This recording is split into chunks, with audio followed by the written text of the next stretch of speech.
నమస్కారం. మన జీవితంలో పెళ్లి అనేది చాలా పవిత్రమైన వేడుక కదా. ఇద్దరు మనుషుల్ని ఒకటి చేసే ఈ వేడుక మనం బతుకుతున్న ఈ భూమికి ఒక ప్రార్థనలా మారితే ఎలా ఉంటుంది?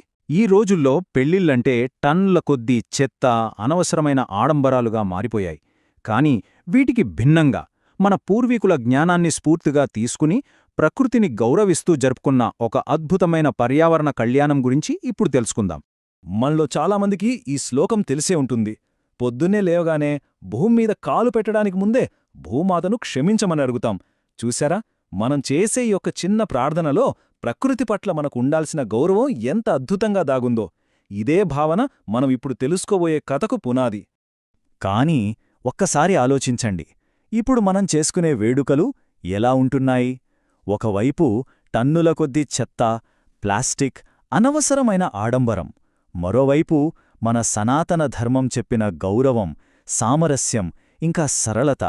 ఇప్పుడు మనం చూడబోయే ఈ పర్యావరణ స్నేహపూర్వక కళ్యాణం ఈ రెండిటి మధ్య అంతరాన్ని తగ్గించి మన మూలాలకు మనల్ని మళ్లీ దగ్గర చేసే ఒక స్ఫూర్తిదాయకమైన ప్రయత్నం.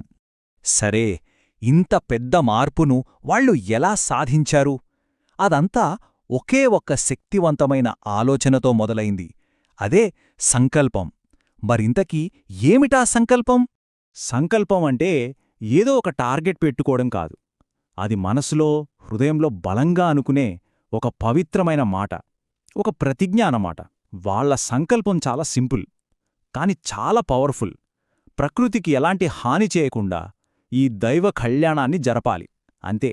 అంటే ప్లాస్టిక్ ఉండకూడదు, చెత్త రాకూడదు, అనవసరమైన ఖర్చులు అస్సలు వద్దు. ఈ ఒక్క ఆలోచనే వాళ్ల ప్రతి అడుగుకు దారి చూపింది. సంకల్పమైతే చేశారు, మరి దానిని నిజం చేయడం ఎలా? ఇక్కడే అసలు కథ మొదలైంది.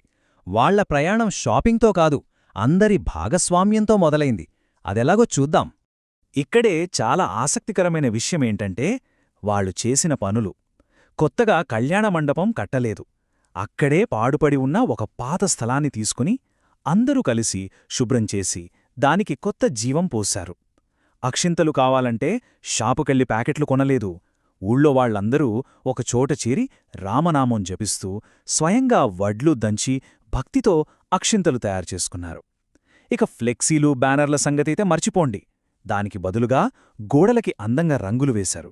చూసారా, ప్రతి పని ఒక సేవలా, ఒక యజ్ఞంలా సాగింది. ఇక 3 రోజుల వేడుక కూడా ఇదే స్ఫూర్తితో జరిగింది. మొదటి రోజు మెహందీ, కెమికల్స్ లేని అప్పటికప్పుడు చేత్తో నూరిన స్వచ్ఛమైన గోరింటాకుతో. రెండవ రోజు అలంకరణంతా వాలంటీర్లే చేశారు. పూలదండల దగ్గర్నుంచి గుడ్డలతో చేసిన డెకరేషన్ వరకు ప్రతీదీ వాళ్ల చేతుల మీదుగా తయారైందే. ఇక అసలైన 3వ రోజు దైవ కళ్యాణం. ఆడంబరాలకు పోకుండా కేవలం సహజమైన పువ్వులతో, పవిత్రమైన వస్తువులతో శాస్త్రోక్తంగా ఎంతో ప్రశాంతంగా జరిగింది. ఏ పెద్ద వేడుకకైనా అతిపెద్ద సవాలేంటో తెలుసా? భోజనాలు. వేల మందికి భోజనం పెట్టి ఒక్క గ్రాముగూడా చెత్త రాకుండా చేయడం అసలు సాధ్యమేనా? కాని వాళ్ళు దీన్ని కూడా ఒక ఆరాధనలా చూశారు. అసాధ్యాన్ని సుసాధ్యం చేశారు. వాళ్ళని నడిపించిన ఒకే ఒక్క సూత్రం: అన్నం పరబ్రహ్మ స్వరూపం. అంటే ఆహారం దేవుడితో సమానం. మరి దేవుడిని మనం ఎప్పుడైనా వృధా చేస్తామా? చెయ్యం కదా. ఎంతో గౌరవంగా చూస్తాం.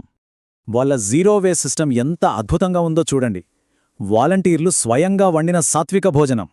మన సంప్రదాయ పద్ధతిలో అరటి ఆకుల్లో, మళ్లీ వాడగలిగే స్టీల్ ప్లేట్లలో వడ్డించారు. ప్లాస్టిక్ గ్లాసులు అస్సలు లేవు. వాటి బదులు స్టీల్ గ్లాసులే వాడారు. ఇక్కడ అన్నిటికన్నా ముఖ్యమైన విషయమేంటంటే, భోజనం అయ్యాక మిగిలిపోయిన ఆహారం, అరటి ఆకులు, ఇలాంటివన్నీ ఏం చేశారో తెలుసా? వాటిని బయోపిట్స్ అంటే భూమిలో తవ్విన గుంతల్లో వేశారు. అవి సహజంగా కుళ్ళిపోయి భూమికి ఎరువుగా మారాయి. ఒక్క వస్తువు కూడా చెత్తకుండీలోకి వెళ్లలేదు. మరి ఈ పద్ధతిలో ఎంతమందికి భోజనం పెట్టారనుకుంటున్నారో? 100, 200 కాదు, ఏకంగా 1500 మందికి పైగా. మరింత పెద్ద కార్యక్రమం తర్వాత మిగిలిన చెత్త ఎంత? 0. అవును, మీరు విన్నది నిజమే. Zero waste. 1500 మంది భోజనం చేసిన చోట ఒక్క గ్రాము కూడా చెత్త ఉత్పత్తి కాలేదు. ఇది అసాధ్యమని మనకనిపిస్తుంది, కాని మనసుంటే మార్గం ఉంటుందని వాళ్ళు చేసి చూపించారు. అయితే ఈ కథ కేవలం చెత్తను తగ్గించడం గురించే కాదు, అంతకు మించి దీని అసలైన ఆత్మ ఆ సమాజంలో కనిపించిన ఐక్యతలో, అనుబంధంలో ఉంది. మనం ఒకటి గుర్తుపెట్టుకోవాలి. ఇది డబ్బులిచ్చి ఈవెంట్ మేనేజర్లతో చేయించిన ప్రోగ్రాం కాదు. ఇది సేవ.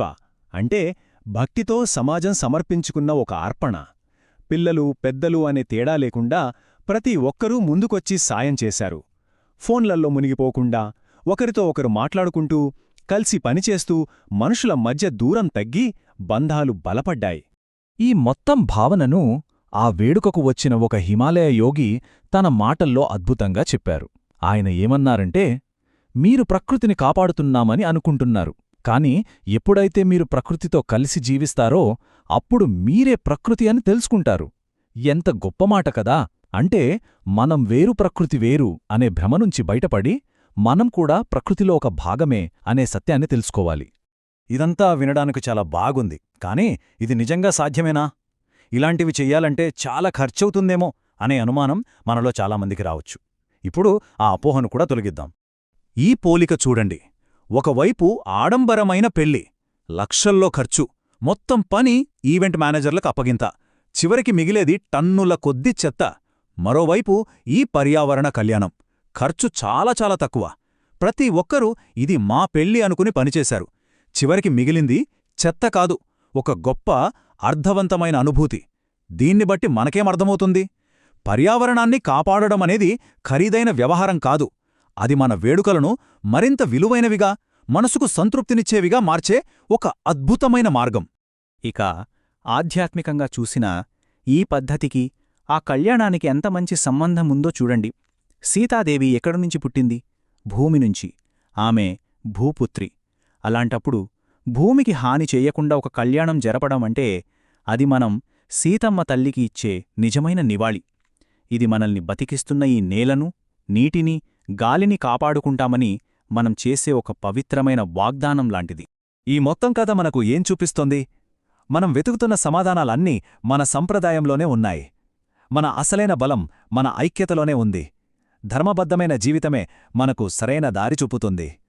కాబట్టి మనమిది చేయగలమా లేదా అన్నదిప్పుడు ప్రశ్న కాదు. అసలైన ప్రశ్న ఒక్కటే: మనం ఎప్పుడు మొదలు పెడతాం?